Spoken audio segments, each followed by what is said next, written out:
세례교인인 여러분들께 몇 가지 질문을 먼저 드리겠습니다. 첫 번째 질문입니다. 여러분은 왜 세례를 받으셨습니까? 담당 조역자가 이제 세례를 받을 때가 되었다고 해서 받으셨습니까?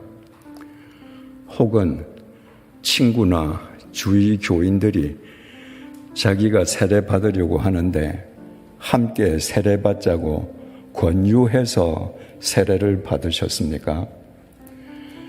두 번째 질문입니다. 여러분의 일상의 삶에서 여러분이 받은 세례는 어떤 의미를 지니고 있습니까? 여러분이 세례교인이면서 세례받은 이후 여러분은 일상의 삶에서 세례가 철저하게 망각되고 무시되고 있다면 여러분들 세례 왜 받으셨습니까? 세 번째 질문입니다. 교회에서 목사와 장로가 목사 편과 장로 편이 싸우는 것을 보면 세상 사람들이 싸우는 것보다 훨씬 더 치졸하고 옹졸하고 비열합니다. 세상 사람들은 싸웠다가 화해하는데 목사 장로가 싸웠다가 화해했다는 말을 듣기는 굉장히 어렵습니다. 중요한 사실은 그렇게 목숨을 걸고 비열하게 옹졸하게 치졸하게 싸우는 목사 편도 장로 편도 다 세례교인이라는 것입니다. 이 세상에서 그리스도인들이 자기 지갑을 위해서 더 많은 재물을 얻기 위해서 불의를 서슴지 않습니다. 그 크리스찬 대부분은 세례교인 아니겠습니까? 몇 해 전에 미국 국세청에서 이 미국 땅에 합법적으로 이민 와서 살고 있는 외국 민족 가운데에 탈세를 가장 많이 한 민족으로 한민족을 꼽아서 발표했습니다. 그건 미 국세청 발표입니다. 이 땅에서 장사하면서 가장 탈세를 많이 한 민족이 되게끔 하는데 기여한 많은 크리스찬들이 있을 겁니다. 그들 역시도 세례교인일 것입니다. 현실이 이렇다면 세례라는 것은 고작 아무 의미도 없는 종교 행위에 불과하다고 단언해도 누가 그것이 과언이라고 반박할 수 있겠습니까? 네 번째 질문. 세례가 이렇게 무의미하다면 예수님께서는 왜 세례를 받으셨겠습니까? 예수님께서는 일부러 요단강에서 세례를 주는 세례자 요한을 찾아가셔서 그가 만류함에도 불구하고 세례를 받으셨습니다. 다섯 번째 질문입니다. 예수님께서 친히 받으실 정도로 세례가 중요한 것이라면 그리스도인의 삶에서 세례가 중요한 비중을 차지하고 있어야 될 터인데 왜 오늘날 그리스도인의 삶에서 세례는 철저하게 망각되고 무시되고 있습니까? 대체 무엇이 어디에서부터 잘못된 겁니까? 바울이 세례의 본질을 로마서 6장 3절에서 5절에 이렇게 정확하게 밝혔습니다. 무릇 그리스도 예수와 합하여 세례를 받은 우리는, 세례의 본질은 연합이라고 그랬죠. 예수와 합하여 세례를 받은 우리는 그의 죽으심과 합하여 세례를 받은 줄을 알지 못하느냐. 그러므로 우리가 그의 죽으심과 합하여 세례를 받음으로 그와 함께 장사되었나니 이는 아버지의 영광으로 말미암아 그리스도를 죽은 자 가운데서 살리심과 같이 우리로 또한 새 생명 가운데서 행하게 하려 함이라. 만일 우리가 그의 죽으심과 같은 모양으로 연합한 자가 되었으면 또한 그의 부활과 같은 모양으로 연합한 자도 되리라. 우리가 세례를 왜 받는가? 침례교인들처럼 침례탕에 들어가서 몸을 다 잠그든 아니면 침례교를 제외한 다른 교단 교인들처럼 머리에 물방울을 뿌리는 세례를 받든 그 세례의 외적 형식을 거치는 이유는 하나입니다. 세례의 본질, 그리스도와 연합하기 위함입니다. 세례를 받다라고 하는 헬라어 동사가 밥티조인데 그 동사의 본래 뜻은 물에 잠긴다는 뜻입니다. 그래서 예수님께서도 세례 받으실 때 요단강에 가셔서 밥티조 하시지 않았습니까? 자, 이제 요단강에서 옛날 2000년 전에 사람들이 세례 받는 그 모양을 생각해 보십시오. 물 속에 온 몸을 잠그기 위해서는 호흡을 하다가 호흡을 끊어야 됩니다. 끊고 물 속에 들어가는 순간에 나는 십자가에서 내 죄를 대신 치르시고 돌아가신 주님의 죽음과 연합하는 거예요. 나는 물 속에서 죽은 겁니다. 나의 옛 사람은 죽은 거예요. 물 속에 들어갔다가 내가 나올 때 어떻게 돼요? 숨을 다시 쉽니다. 새 숨입니다. 죽음을 깨뜨리고 부활하신 주님과 연합한 숨입니다. 그러니까 세례의 본질을 구현하는 사람은 옛 삶을 살 수 없고, 세례의 본질을 구현하는 사람은 날마다 자기를 부인하면서 주님 안에서 날마다 새로운 삶을 살 수밖에 없는 거예요. 그런데 세례의 형식만을 모두 다라고 생각하는 사람은 세례가 끝나면 모든 게 종결이에요.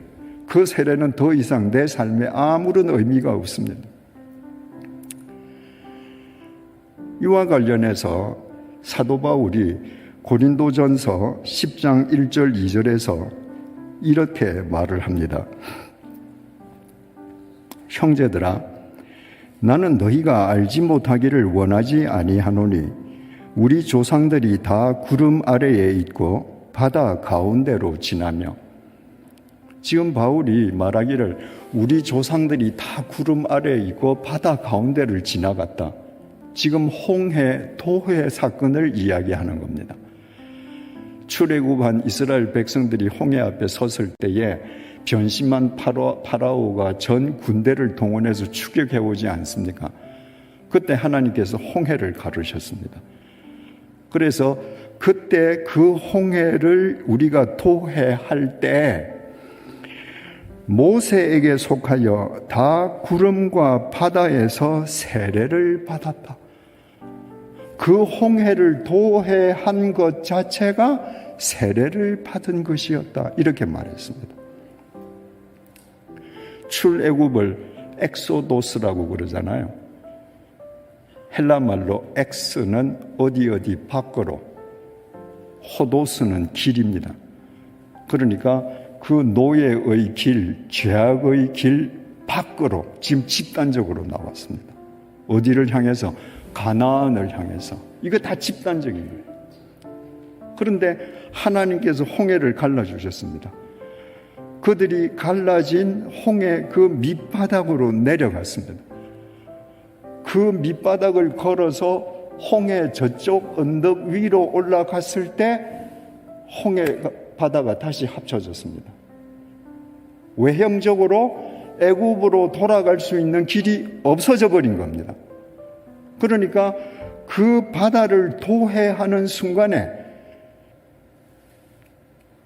에집트에서 노예살이 하던 그들의 옛사람은 죽고 저 언덕 위로 올라가는 순간에 가나안을 향한 새 사람으로 거듭나서 그 언덕을 올라가는 거예요. 그러니까 이스라엘 백성들의 이 홍해 도회 사건은 완벽한 세례의 형식을 갖추고 있었던 것입니다. 그래서 우리가 세례를 받았다라고 할 때 그 세례는 세례의 본질이 아니라 형식을 거쳤다는 것입니다. 그러면 그렇게 세례의 형식을 집단적으로 거친 그 사람들이 광야로 들어가서 각 개개인이 세례의 본질적인 삶을 살았는가? 아니었습니다. 그들은 에집토로 돌아갈 수 있는 길이 분명히 끊어져 있음에도 불구하고 마음이 에집트에 사로잡혀 있었습니다. 잠시 먹을 물이 없으면, 잠시 먹거리가 떨어지면, 잠시 고달프면 에집트 가자는 거예요. 에집트에서 그 사람들이 잘 살았습니까? 자기 땅이 있었습니까? 대궐 같은 집이 있었습니까? 아닙니다. 노예입니다. 에집트에 가면 고달픕니다. 그런데도 끊임없이 되돌아가려고 했습니다.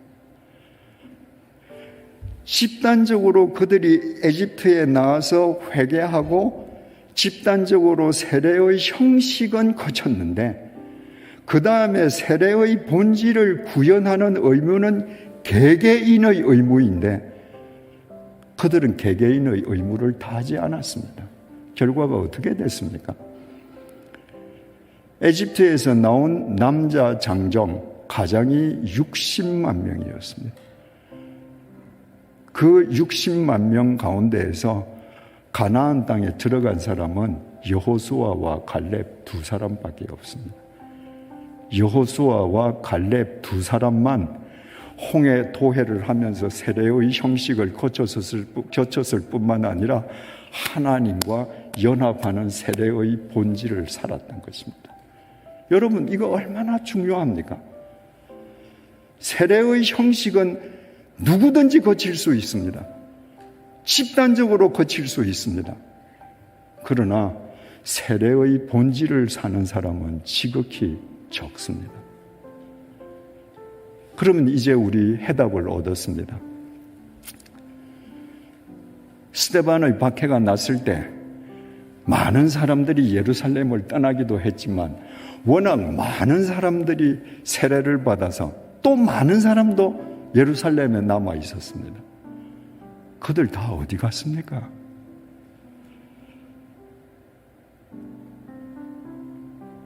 바울이 예루살렘에 올라가서 모함받고 돌팔매질을 당해서 죽임을 당하려는 그 절체절명의 순간에 왜 바울을 구해주려는 한 명의 크리스찬도 예루살렘에 없었습니까? 이제 해답을 아시겠죠? 그들은 모두 세례의 형식만 거친 사람들이었습니다. 집단적으로 찔림을 받을 수 있습니다. 집단적으로 어찌할꼬 물을 수 있습니다. 그러나 자기 삶의 현장에 가서 개인적으로 세례의 본질을 사는 건 철저하게 그 개인의 몫입니다. 그들은 세례의 형식만을 거쳤기 때문에 박해가 있을 때 그들의 생명을 지키기 위해, 그들의 재산을 지키기 위해 쉽게 야합할 수 있었습니다. 그들의 삶에서 세례는 형식 이상의 의미가 없으니까, 세월이 지나가니까 세례라는 의미도 다 소멸되고 자신이 한때 세례받은 크리스찬이었다는 것도 다 망각했습니다.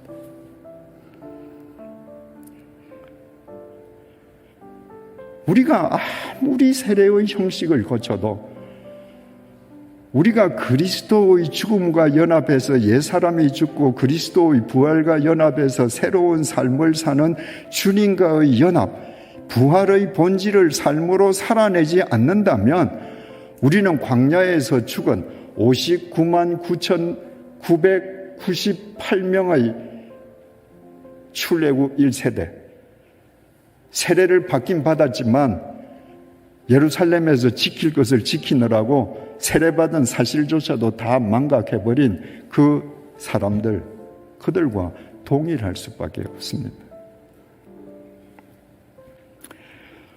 한때 1200만 교인을 자랑하던 한국 교회가 왜 반토막 났습니까? 왜 교회가 점점 생명력을 잃고 세상으로부터 조롱과 비난의 대상으로 전락하고 있습니까? 국내외를 막론하고 그동안 교회가 세례의 형식만 거치는 크리스찬 군중을 양산했기 때문입니다. 세례의 본질을 사는 크리스천을 세우는 일에는 등한시하고 머리수만 늘리는 형식만 거치는 군중만 배출했기 때문입니다. 여러분, 군중은 실체가 없습니다. 실체가 없기 때문에 군중은 책임지지도 않습니다. 여러분이 깨어있는 세례의 본질을 구현하는 진짜 예수쟁이가 아니라 크리스찬 군중으로 살면요, 여러분은 주님의 말씀이 아니라 아무리 예배당에 다녀도 시류에 휩쓸리면서 여러분 욕망의 노